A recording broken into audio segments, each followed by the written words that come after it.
Hi, my name is Scott Bauerschmidt from AJ Aircraft, and I'm excited to bring you the new Laser 105 build video.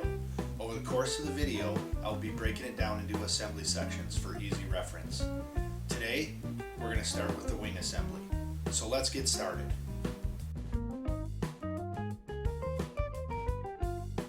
Here we are with the wing assembly. I just set the wing down on a piece of towel to keep from scratching the covering. But obviously the first thing you want to do is just spend a little time with your iron, tightening up all the surfaces.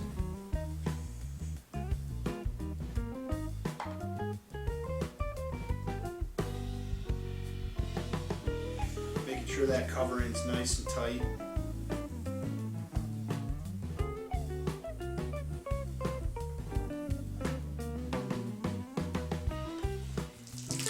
Now, keep in mind that the nice thing about the laser is the hinges are pre-glued and the aileron surfaces are also, the air gap is sealed as well. So just want to make sure you get down in there and make sure all that stuff's down nice and tight.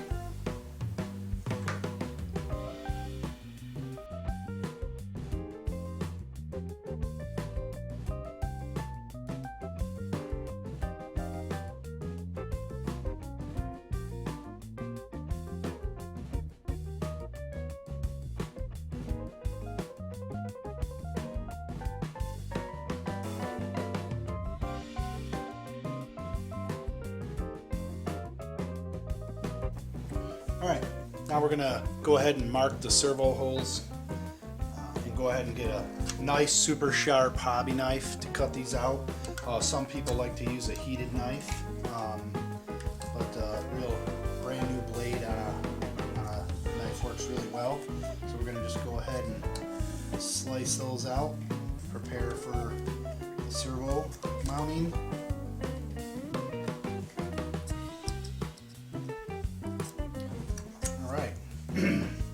Then what I like to do is take a little bit of thin CA and I like to just sort of reinforce the joints in there. Make sure that you get it all in the... It also does a good job of sort of fuel proofing the surface in there. So take that.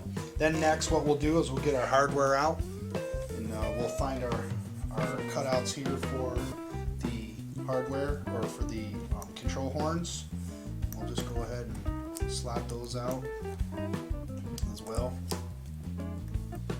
And then we'll do a dry fit of the control horns to see how well they fit. And as you can see here, I've pre-assembled the control horn with the ball link on it already. This really helps keep it square when you're gluing it, so you don't get these angled in any way when you're actually doing the gluing process. So then you can just like fit them in. Make sure they're down nice and tight. Then you just take a pen, trace around the base of the control horn. And I like to lightly with a nice sharp hobby knife, like to just cut in just a little bit inside of the pen mark that you make, and this way you'll end up gluing the covering down as well. You'll end up gluing the covering down a little bit when you put that control horn in. That way you won't have to worry about any of the covering coming up around the control horn. So you just be careful not to cut into the wood. Just cut the cover. And go ahead and peel that out of there.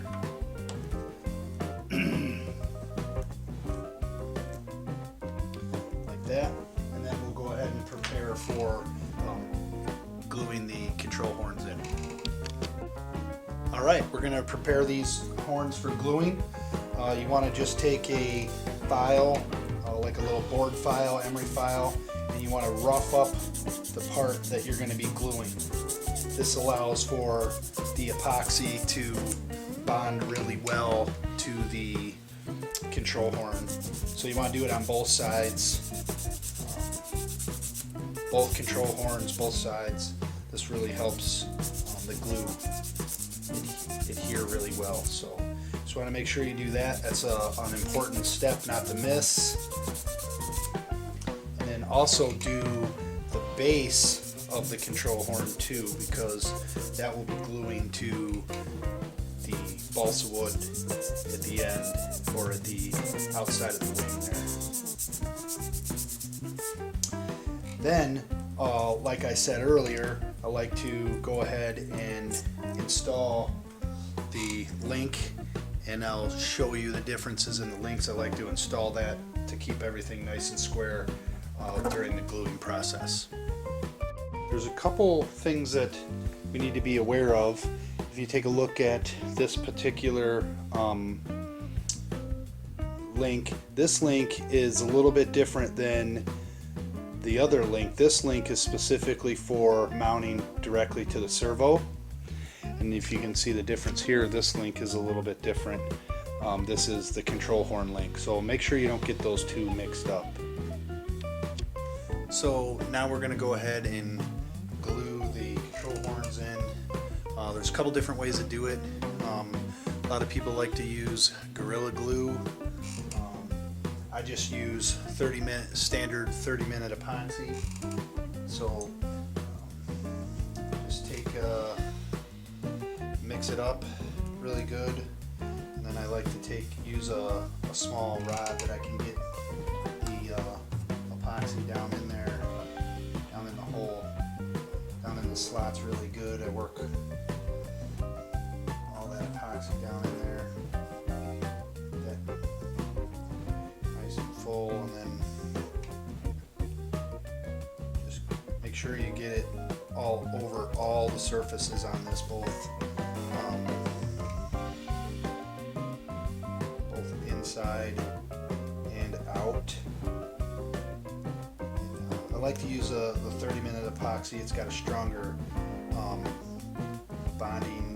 Takes a little bit longer. Doesn't dries up a little bit better. But once you get these control horns glued in, you want to let this sit overnight so it's completely cured before you start your servo installation.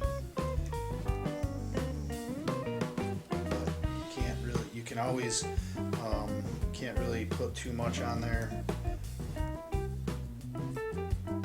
because you can just wipe it off with the excess off with rubbing alcohol and a paper towel. So as you can see here, we'll just get some rubbing alcohol in there, and we'll just sort of go through and wipe off the excess.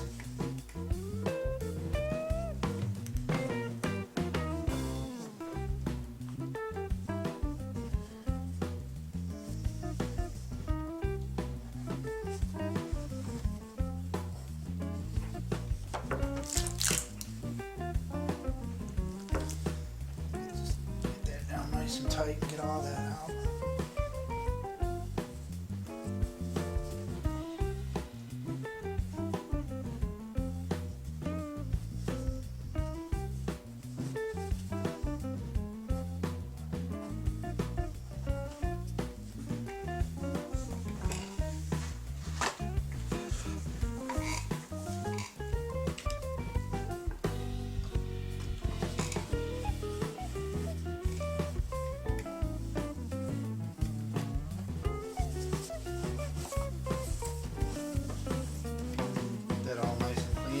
Glued up, and just repeat that with the next link. Let that dry overnight, and then we let the control horns dry overnight. So we're going to go ahead and install the servo arm, or the servos, into the wings. Notice, and I'll talk about this in a little bit, the servo arms are already applied, and we're going to go ahead and make sure that those are 90 degrees to the servo body. I'll sort of go over that briefly, since there's all different types of radials. I'll go over that briefly later. But for now, what we want to do is you want to make sure you have all the rubber grommets on your servo prior to installing it. Make sure you get all those in nice and snug. And then I have all your brass inserts that I just load them all onto a little driver there, and then you can just go right through and make sure all those get installed. It's a little easier versus trying to fumble with them by hand. Then with the supplied string into the wing, we'll pull the cord through, and then once we set that up, we'll go ahead and pre-drill the holes.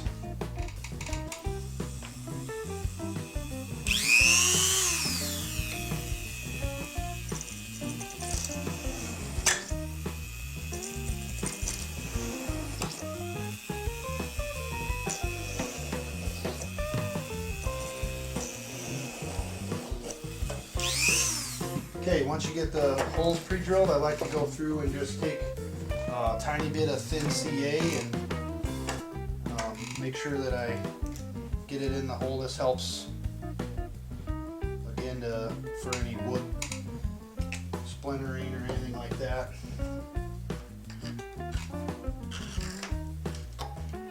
Give that just a quick second to set up there. Get a little bit of accelerator.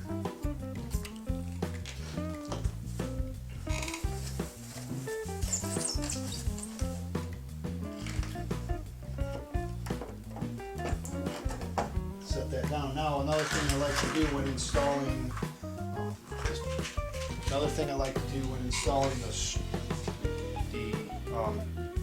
your screws is I like to just put a little bit of thin CA on the screw. That helps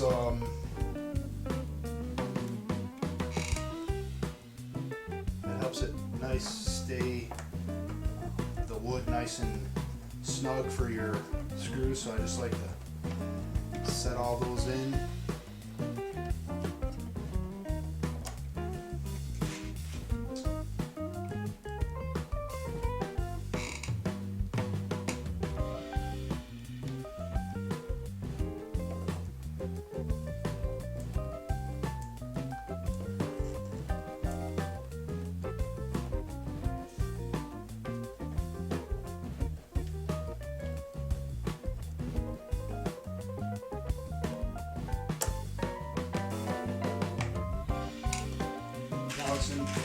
Something to think about while we're putting this on, the screws in, is it's important to have sort of your servo arms installed 90 degrees to the body of the servo. This allows you in a dual aileron setup to have both servo arms parallel to with the hinge line, and that's going to be really important that you do that. So we'll go over that in a little bit under a brief section of dual aileron radio setup.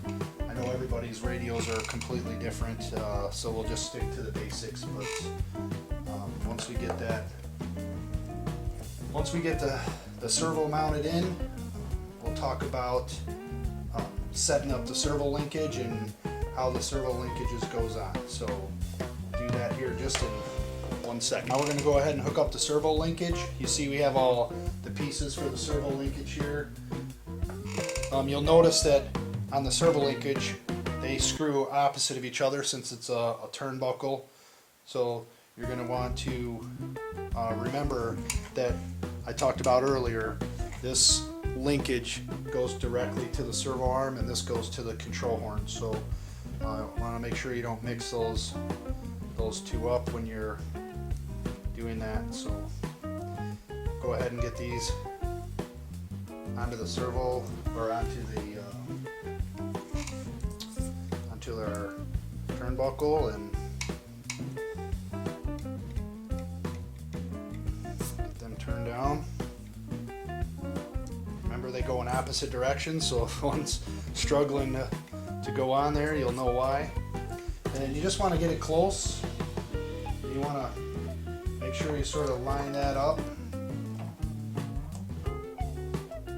Get it lined up real close there.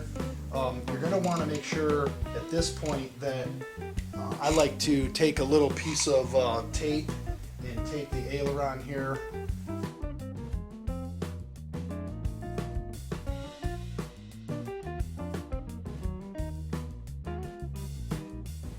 So just take a little piece of blue tape here, make sure you get that taped so it's nice and straight there. That'll help you when you're aligning this up. The other thing that's important is that you have this set up in your radio, both of these servos set up in your radio, plugged in, your radio plugged in and on when you're setting these linkages. You want those linkages mechanically to be as absolutely close as possible when setting up your dual aileron setup. And as you can see, I already have the servo and the linkage in this one. And then we have the bolt. So what you want is you want the bolt, the washer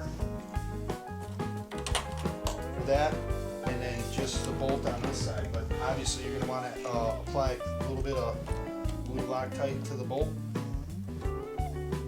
just to make sure you get no vibration or anything coming off there. Now that's a 1/4 inch bolt, so you just grab a little wrench and make sure that that's nice and tight. Now it's very important on the servo side, and we'll plug the radio in here in a minute to make sure that all this is aligned before we adjust the link. But you want to make sure on the servo side that you put a washer on top of this link. This will allow the link not to pop off of the ball in case something goes wrong on the air or something. So that's a really important safeguard. Also, if you're building this as a gas plane or even electric, either one, you're going to want to go ahead and put a nut under the servo arm as well. That way it's threaded into the servo arm and it's nutted as well, so a lot less likely for anything to come loose or come off your wing. Okay. As you can see, I have the radio on now. Everything is centered. These my servo arms are exactly 90 degrees to the body of the servo, so that makes for a perfect parallel line to the hinge line. We're going to go ahead and set up our link to make sure that mechanically we are adjusted properly. And as you can see, we got to do a little bit of adjusting. This turnbuckle is just a 5/32. It's just a 5/32 wrench, so it makes it real easy to make some adjustments. Now keep in mind that I have this taped here just for making sure that my aileron is completely level with the surface of the wing. And then once we get this adjusted, then we can go into our radio, and some radios have this feature, some radios don't, but we'll go in and adjust the balance of these two servos to make sure that they're working in perfect sort of unison. And we'll do that with an amp meter. That could be a different video to go over that, but so you make sure you get this this alignment set up when you're setting up the servo. I like to make sure too there's as little pressure on this link as possible, meaning you want this link to be square, you want this link to be square, not rolled either way. That make sure you don't have any weird binding going on in the linkages at all as well. So we'll get this set up, and then you do go and repeat on the next wing or the next servo, and then to the next wing. And okay, we got the servos all mounted up, we got the hardware mounted, we got the washers, everything Loctited, everything tightened up snug. We took an amp meter, made sure we had 0 amps on both aileron servos to make sure that they weren't fighting against each other.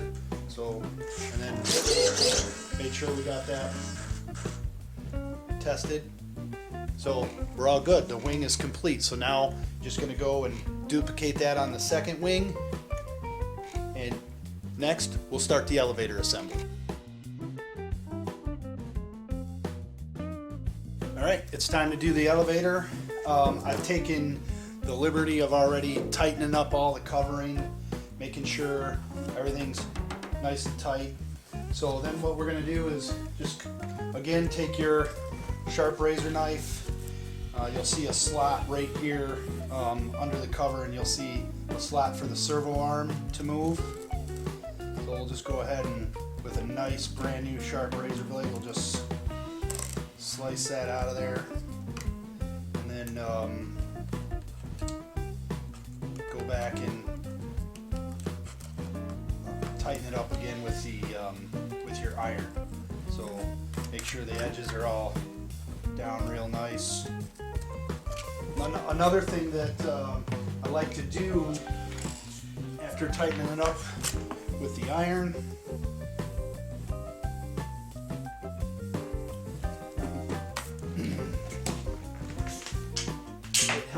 this helps with fuel proofing. I like to take these open surfaces there and just sort of, you'll see, just drip a little bit of thin CA on them.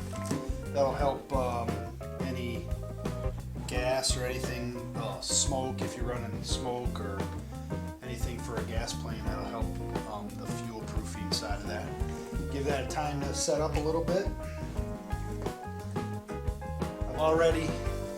I've already taken and sanded the control horns to get those ready for installation. Also, like I said earlier, on the wing, I like to assemble the ball link in the control horn while I glue it while it's setting up for glue in the stab there. So again, just take that.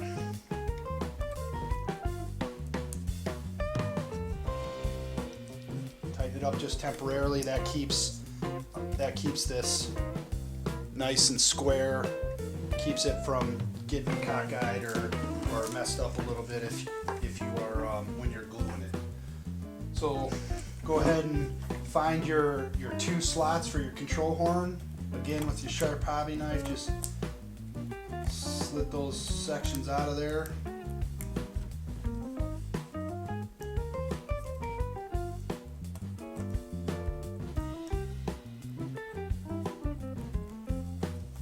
And then I just get it out enough to dry fit, pre-fit the control horns in. Now, another thing you'll find out, I've been finding out with these, is these holes get a little bit of glue in them, so I like to just take a file, and you don't want to file these out too large, but I like to just sort of clean out any of the crust or anything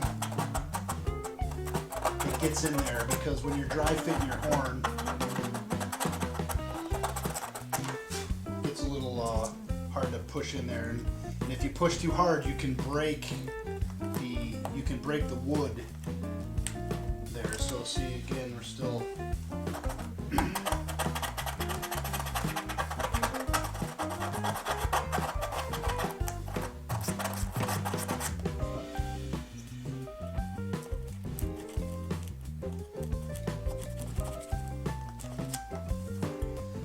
that was being a little stubborn.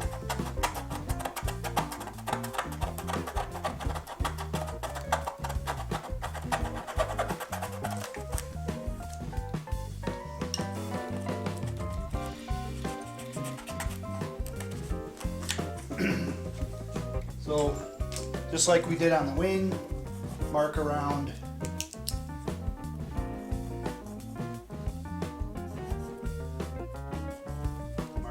your dry fit of the control horn, so you can make your, and then I like to cut just inside that line. And I do that, be sure to not cut the wood, just try to cut the covering, which is why it's important to have a sharp knife.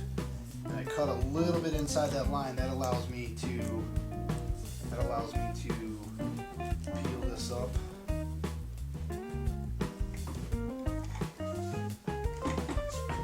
Just grab your iron once you got that. Make sure that the edges of that are down.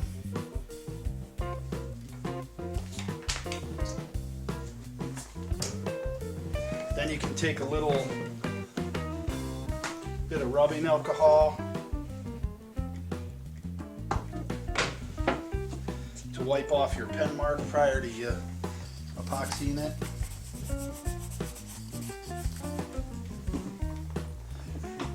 Now, we'll set that aside for a minute, and I want to talk a little bit about your servo. So I like to go ahead, get everything programmed in my radio, and I set my servo to make sure that this arm is completely 90 degrees to the body again, just like your ailerons, making sure that that's 90 degrees.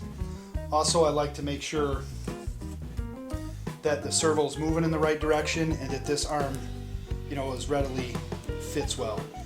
I put the grommets and the inserts already in the servo, so when the servo's mounted in there, when it's mounted inside the wing, and you move and you put this servo down in the slot, what I'm finding on this plane and other planes is you're going to have to probably go in and enlarge that slot. So, and I'll show you that once we get the servo installed. I'll show you that we'll have to enlarge that slot a little bit. Actually, you can see it here. You can see it on this wing. I went ahead and moved the servo, and that makes that your ability to get full travel without hitting the wood there and wrecking your stab at all. So get that set up, pre-set up in your radio prior to fitting it in. Also, the fit-in's a little bit tight, so you'll see that there's a little cutout for the wire on your servo. As you're putting this down, as you're putting this down in there, you'll see that this wire is going to come out like this out of the stab, and you want to make sure that you get this wire tucked in there into that slot real nice, because you don't want to pinch the wire or do anything like that. So I'll go ahead and install a servo, and then we'll be okay. I got the servo down in there, and now I'm going to go ahead and screw the servo in. Now, fitting the servo in there is a little tricky. Usually you want to tilt the servo, get the wire side in first, make sure the wire's not pinched, and then push the back of the servo in. I'm sure many of you have done that many times. So again, just like the wing servo, I like to put a little thin CA on the bolt. Sort of tricky here. You gotta, it's like playing operation there. Now the nice thing about these holes is the holes are already pre-drilled, so it makes it a little bit easier to get your servo screwed down. Also, something I didn't mention earlier is the wing or the hinges are pre-glued and pre-sealed.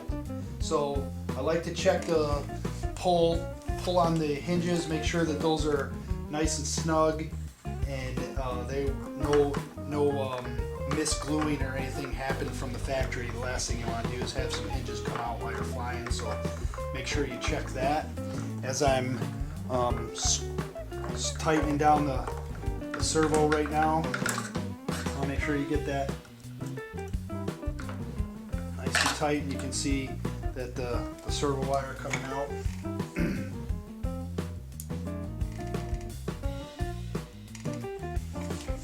Again, this helps the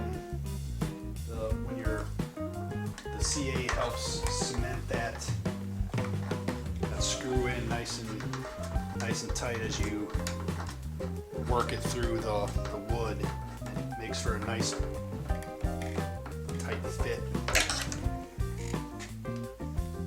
Now, I like to put the servo in before I glue the control horn. Obviously, gluing the control horn is just like gluing the control horn on the wing. 30-minute epoxy. You let that sit overnight, and then you can start to install the linkage.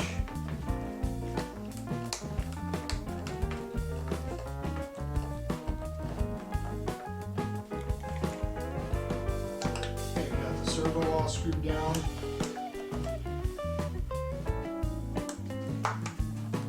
Now at this point is when you want to make sure that this arm fits nice and easy on the servo, because you're putting this in, you're putting the arm on from inside the servo. But this is the point at which I like to turn on my radio and plug the servo in. And obviously this is the right stab, so we'll plug this into elevator since you have dual servos. Make sure that the servo is on, and then I've already preset this for the 90 degrees. But what I wanted to show you is you're good clearance wise that way, and that way just there you can hear the servo hitting the wood, so you can see it even made a little mark there. So with the Dremel tool, I like to unhook everything. I like to grab my Dremel tool, which I have a little sanding disc, and I just like to make sure I move the wire out of the way.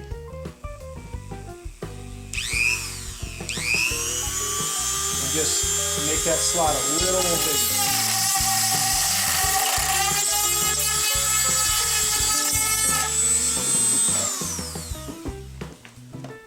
And again, the way you check that is just reinstall the servo arm at the. You want to make sure it's at the 90 degrees so you don't cut that slot.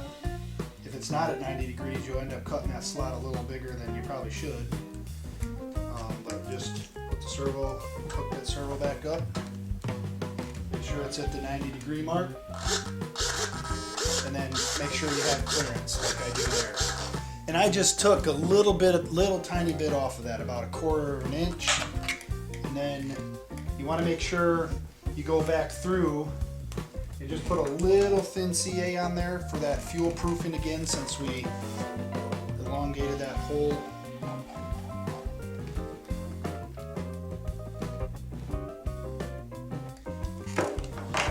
Okay, now that's the servo. The servo is installed.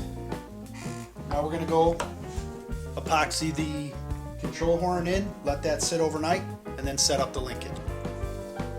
Okay, we got the control horn epoxied, all set right now. We'll have to let that set up, but in the meantime, while that's drying or setting up, we will take and go ahead and plug our radio back in, make sure that our servo is on. And we'll get this arm put on. So I like to just get that set at the 90 mark. Make sure that I'm going both ways. Now take the servo screw, a nice little trick that I take a real strong magnet, stick it to the end of the servo screw.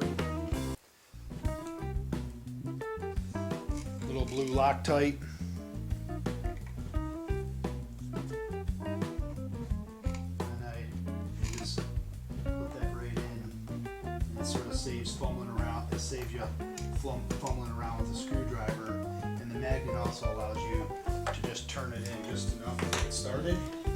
You grab your screwdriver and tighten that down.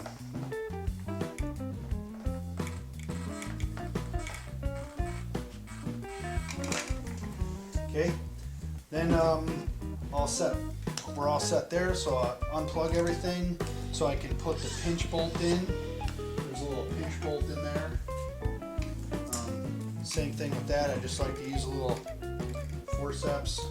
A little blue Loctite again. Set that down. Set that down in the hole. Just tighten that right up.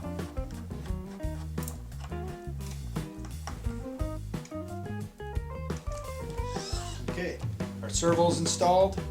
Our control horn is epoxied, and we're going to let that set up overnight, and then we'll come back and set up the linkage. So we got the linkage here. I already screwed the linkage together. Keep in mind that they are obviously opposite threads, so they screw opposite ways, both sides. And then you can use the turnbuckle to adjust the distance. But keep in mind that this particular link goes to the control horn, and this one goes to the servo. You can see that has sort of a shoulder and a washer that's part of the unit. So that goes to the servo. When you're installing this to the control horn, you use your screw and a washer. So the washer goes on the screw, then the screw goes through the control horn. And then on the other side, you just use your nut. And on the nut side, you don't need a washer because of the surface size of the nut. So a little bit of blue Loctite and a 1/4 inch wrench, and you can get this nice and tight. Again, you want to make sure you're using Loctite, especially if, which most of this 105, most of them I'm sure will be gas, but you want to make sure you get that nice and tight in case of any vibration or anything. You don't want that coming loose. Now on this side, again, you want to set that up with a washer, and on this side, the washer, you want to use the washer on the link side. That will keep the link, if you get a sort of a close-up of that, that'll keep the link from being able to pop off of that ball, just in case something happens. So that washer will keep that from doing that. So it's very important sort of to make sure that that's there. Same thing here, little blue Loctite. And I've already taken the liberty here to set up the distance, and you do that by obviously setting your 90 degrees and then making sure that that the elevator is even with the stab, and then set that distance so you get full throw in both directions. So get that nice and tight. Again, even though that nut on the other side's a lock nut, that doesn't hurt you in any way to put some blue Loctite on it.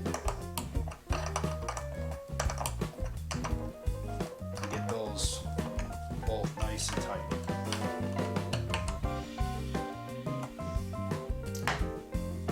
Okay, and then once you're all set, the one thing I do want to say that I want to mention is when you're setting up your radio endpoints, and everybody's radio is different, but to get full resolution out of your servos, you want to make sure that you go into your endpoint adjustments and set your endpoints to 110 or above.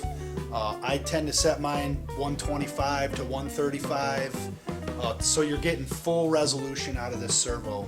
The other thing you want to do is when you're using dual rates for your 3D rates, your low rates, your mid rates, you want to make sure that your high rates, if at all possible, are always on 100. And then percentage-wise move down from there as you're adjusting through your rates, so mid rates, low rates, etc. You want to make sure you do that so you get the maximum resolution out of your radio, or out of your servos, I should say. All right, well, you just go ahead and obviously duplicate that on the other side, and that's the elevator assembly.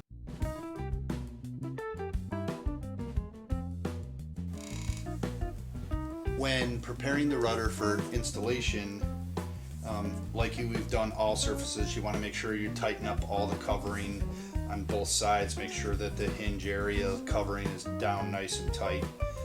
This is a removable rudder on the 105, so it uses this hinge pin that goes through and connects the two halves together. So the only thing that we really need to do to this is install the control horn for the pull-pull system. As you can see, I've already taken and sanded the control horns, sanded the surfaces and prepared them for gluing. Now this is a little tricky because this slot allows for some movement to make sure that you get this done right. Now the trick to this is to make sure that the control horn is in here nice and centered, and it's also parallel. It's also parallel to the hinge line. So what I've done is I've taken the time to mark. I've taken the time to mark the center of the control horn and then the two outside lines. This allows me to center it. This allows me basically to center it in the rudder. And then, so you dry fit again like I did in the other control horns. I like to put the the link in there to make sure that that holds it, the control horn halves nice and square. Prepare the slot. You might have to do a little sanding with a file in the slot to just make sure that gets in there nice. And I like to start by centering this up in the rudder like that, and then the measurement from the middle of the rudder to the center of the outmost hole, the center is 1.782. So 1 inch 0.782 is, and if you look at that, they're both perfectly centered based on the marks that I made on the control horn. Now the only thing that you want to make sure you do is to get that control horn this even with the hinge line. So what I like to do is pull it all the way forward in that slot like I have here, so you can see the remaining slot in the back. I got it pulled all the way forward, and if you set that up on the table nice and square, you'll see that the hinge, with it all the way forward, the hinge is off the table quite a bit. So that means that that control horn has to come back. It has to come back in the slot. So I made a nice little a homemade tool to hold the rudder square, so I can get that hinge line even with the, you just push that down. Now the rudder hinges are sitting flat on the table. The control horn is installed, and this square is holding the rudder square. Then after doing that, I like to go to the airplane and put the rudder on the airplane and give it full deflection to make sure that I have room for the rudder to move into full deflection without the control horn hitting the side of the rudder. And if you're hitting the side of the rudder, then you may need to move this back a little bit, but you're going to start to sacrifice the 1-to-1 pull ratio by not having that perfectly in line with the hinge line. So that's very important to make sure you do. So we'll go ahead, set this up. We'll use 30-minute epoxy to glue this down, and then we'll let that set overnight, and then basically you'll be complete with the rudder. As you can see, I went ahead and installed the rudder after letting the control horn set up overnight, and we just installed the rudder via the removable hinge pin that you just push down through the rudder and the hinges there. One of the things I wanted to show you though was at full deflection on the rudder, you can see the control horn is not hitting the side of the fuselage. So this will conclude video number 1. And video number 2, we will move to the installation process of the fuselage, the pull cables, the engine, landing gear, tail gear, etc. So look forward to video number 2.